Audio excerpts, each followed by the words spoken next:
Hello বন্ধুরা, gold তো বেরিয়েই চলেছে। আর আপনারা হয়তো অনেকে গোল্ড জুয়েলারি কিনতে চান না, কারণ কোথায় রাখবেন? লকারে রাখতে হবে, বাড়িতে রাখতে হবে, চুরি হওয়ার ভয়, অনেক প্রবলেম। আর গোল্ড জুয়েলারিতে মেকিং চার্জও আছে, সেটাও অনেকে অ্যাভয়েড করতে চান। তো অনেকে ইটিএফ এ ইনভেস্ট করেন, কিন্তু আজকে আমি বলবো আরো একটা সিম্পল ওয়ে যেখানে আপনি গোল্ডে ইনভেস্ট করতে পারবেন আর পাবেন গোল্ডের রিটার্ন। ইউটিউব, ফেসবুক, ইনস্টাগ্রামে আপনি দেখবেন যে সবাই বলছে গোল্ড ইটিএফ কিনুন, কিন্তু অনেকেই আছেন যাদের কাছে ডিম্যাট অ্যাকাউন্ট নেই, যারা ইটিএফ জিনিসটা অতটা বোঝেন না, স্টক মার্কেট যেটা অতটা বোঝেন না, কিন্তু তারা মিউচুয়াল ফান্ডে ইনভেস্ট করেন। তো তারা কি করে ইনভেস্ট করবেন গোল্ডে বা গোল্ড ইটিএফ এ? তো আজকে আমি আলোচনা করব টপ 3 গোল্ড ইটিএফ মিউচুয়াল ফান্ডের ব্যাপারে। তো এইগুলোয় কি হয়, এইগুলোয় আপনার কোনো ডিম্যাট অ্যাকাউন্ট লাগে না, ইটিএফ এ ডাইরেক্ট ইনভেস্ট করতে হয় না। আপনি একটা মিউচুয়াল ফান্ডে ইনভেস্ট করবেন আর সেই মিউচুয়াল ফান্ড আপনার হয়ে ইটিএফ এ ইনভেস্ট করে দেবে। তো এখানেও আপনি সেমই রিটার্ন পাবেন গোল্ড ইটিএফ এর মতোই। তো চলুন জেনে নিই কোন কোন ইটিএফ মিউচুয়াল ফান্ড আপনার জন্য বেস্ট, বা 2025 কোন গোল্ড ইটিএফ মিউচুয়াল ফান্ডে আপনাকে ইনভেস্ট করা উচিত। চলুন স্ক্রিনে যাই।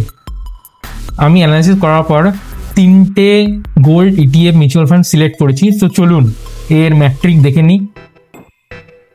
তো ফার্স্ট আমাদের যেই গোল্ড ফান্ড বা গোল্ড ইটিএফ মিউচুয়াল ফান্ড আছে সেটা হলো UTI gold ETF mutual fund.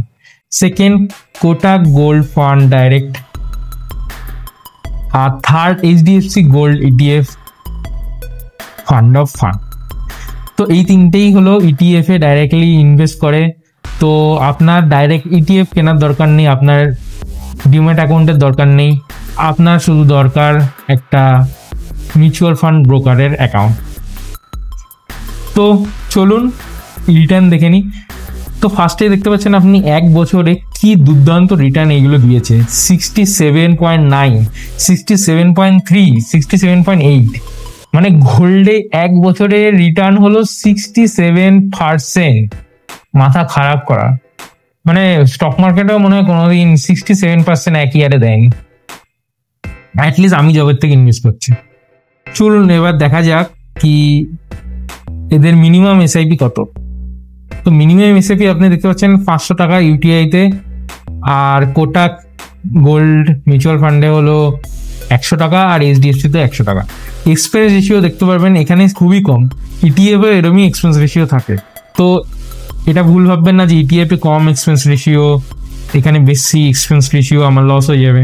হ্যাঁ, একটাই পার্থক্য আছে, ইটিএফ আপনি যখনই বেচবেন তখনই টাকা পেয়ে যাবেন, আর এখানে আপনি যখন বেচবেন সেই ডে এন্ডের যা ভ্যালু হবে সেই টাকাটা আপনি পাবেন। কিন্তু আপনি এখানে গোল্ডে ইনভেস্ট করছেন, গোল্ড তো আর একদিনে 5%, 10% ডাউন হয়ে যাবে না। তো ইটিএফ মিউচুয়াল ফান্ড একই ব্যাপার। তো আপনি দেখতে পাচ্ছেন এই ফান্ডগুলো কবে স্টার্ট হয়েছে। ইউটিআই রিসেন্টলি স্টার্ট হয়েছে 2022-এ, আর বাকি দুটো 2013-তে স্টার্ট হয়েছে। আর ফান্ড সাইজ আপনি দেখতে পাচ্ছেন যে এইচডিএফসি সবচেয়ে বড়, কোটাকের একটু কম, আর ইউটিআই এর খুবই কম, বাট ইউটিআইতে আপনি দেখবেন রিটার্নও সবচেয়ে বেশি। তো এইটার ফান্ড সাইজ কম হলেও এটার পারফরমেন্স খুব ভালো। হ্যাঁ, আপনি বলবেন একটা জিনিস যে গোল্ডে আমি তো ইনভেস্ট করছি, তো ডিফারেন্ট রিটার্ন কেন? তো এইগুলোকে বলে ট্র্যাকিং এরর। তো হালকা ট্র্যাকিং এরর হতে পারে, আপনি দেখবেন যে খুবই মিনিমাম এরর এখানে আছে। ধরুন কেউ বেশি টাকা ক্যাশ হিসেবে নিজের কাছে রেখেছে, গোল্ডে কম ইনভেস্ট করেছে, কেউ বেশি টাকায় ইনভেস্ট করে দিয়েছে, সেটা আমরা পরে দেখব। তো হালকা ট্র্যাকিং এরর হতে পারে, বাকি মোটামুটি সেমি রিটার্ন সব ফান্ড দেয়। তাও এই তিনটেই বেস্ট রিটার্ন এখনো পর্যন্ত দিয়েছে, বাকিগুলো ট্র্যাকিং এরর একটু বেশি। তো চলে আসি আমরা এক্সিট লোডে। এক্সিট লোডে আপনি দেখতে পাচ্ছেন সেম যেমন মিউচুয়াল ফান্ডে হয় 1% যদি 15 দিনের মধ্যে রিডিম করেন। এখানে 1 বছরের লকিং নেই, এখানে মাত্র 15 দিনের মধ্যে যদি আপনি রিডিম করেন তবেই 1% এক্সিট লোড, না হলে কোনো ব্যাপার না। তো 15 দিনের মধ্যে কেই বা এক্সিট করবে। আর রিটার্নও আপনি দেখতে পাচ্ছেন এখানে একটা টেবিলে, কি যেহেতু আপনি দেখতে পাচ্ছেন যে ইউটিআই এর 3 বছর হয়নি, তো 3 বছরের রিটার্ন এখানে দেখাচ্ছে না। কোটাকে দেখতে পাচ্ছেন 35% 3 বছর, মানে 35 এরকম করে আপনি রিটার্ন পেয়েছেন।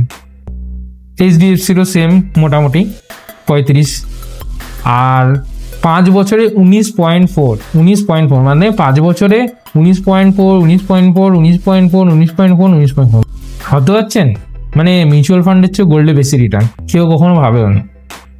আর কোটাকের একটা ভালো জিনিস হলো এর এক্সপেন্স রেশিওটা একটু কম, দেখতে পাচ্ছেন এটাই ক্লোজে লেখা আছে। কনসে ইউটিআই কিছুই বেরোয়নি, বাট ইউটিআই যেহেতু কম টাইম ধরে মার্কেটে আছে তো সেই জন্য কনস বেরোয়নি। বাট বাকিগুলো দেখতে পাচ্ছেন যে ক্র্যাকিং এররই মেজরলি দেওয়া আছে, যে এখানে একটু কম রিটার্ন এখানে একটু বেশি রিটার্ন, কিন্তু আপনি দেখতে পাবেন 0.5 0.6 এরকম টাইপের, খুব একটা ম্যাটার করছে না।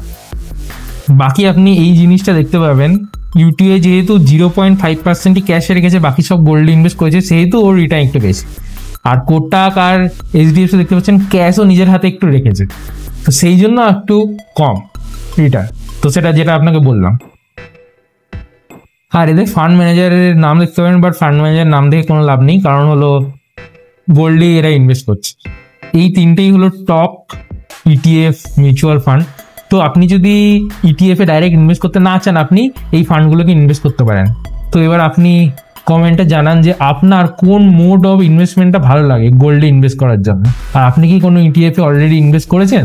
যদি আপনি এই চ্যানেলে প্রথমবার ভিজিট করছেন তাহলে সাবস্ক্রাইব করে নিন আরও এরকম ভিডিওর জন্য, আর ভিডিওটাকে শেয়ার করে দিন যারা যারা গোল্ডে ইনভেস্ট করতে চায়।